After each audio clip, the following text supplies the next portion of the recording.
This is Greg Pasternak from Riverside Life, and today I'm still on north coast of California, South Fork Eel region, subregion, and I'm at a really interesting class of channel right now. So what we have here is a really small watershed area, and it's confined, it's like very confined valley, but you can also see that we're pretty well entrenched within a relatively, very narrow channel quarter here. I mean, it basically feel like I'm in Star Wars Episode 4 flying up the canyon on the Death Star to like drop a bomb in the little gas port. It's very narrow, and what's interesting about this site is that the class then is confined low width to depth ratio. So if you have width, small width and a high depth, when you make a ratio of those two, you get a low width to depth ratio.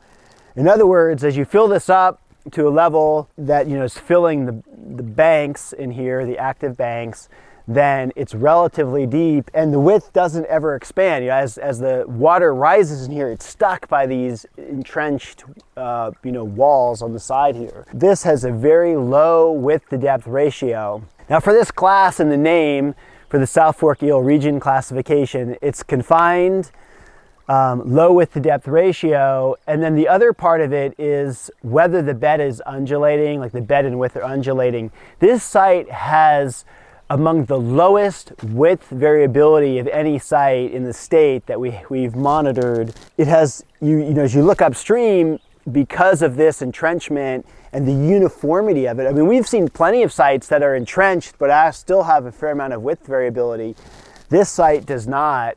It has a very low catchment area, and really it's just been focusing on downcutting. And I don't know what, there could be historical factors there too as well. But anyway, so this is a very entrenched reach with a very low width to depth ratio. The classification name includes the term uniform, but actually when I looked at the decision tree that evaluates it, there are so few sites that are like this that you really can't differentiate whether the width and depth variability is uniform or not. Because from here, if I were to go downstream till we have a catchment area of 8 kilometers instead of 6, the character has changed to where it is undulating in its width and depth quite a bit, but it's still classifying in the same type.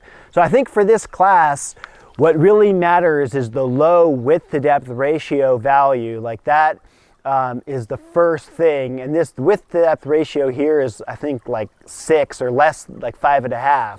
So that's a very low width to depth ratio, and that's really driving everything. So confined and low width to depth ratio means the water can't get out, so it's going to be focusing on a process of incision. Again, that these words that we're using for the classification are really indicative of processes by which rivers change and then control the habitats.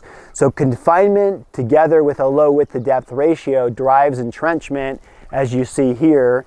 And I don't think it's very important that the name, whether it's a uniform or bed undulating or riffle pool or whatever. I do want to point out that when we look at the statewide classification, the class there is confined gravel-cobble riffle pool. And that's because at the statewide level with all of the sites that are there, again, like there just aren't going to be enough samples of this unique setting to break out an independent class for this when you do a bottom-up statistical analysis. But that's okay. We've said all along, the regional classifications are far more useful at this point than the statewide classification.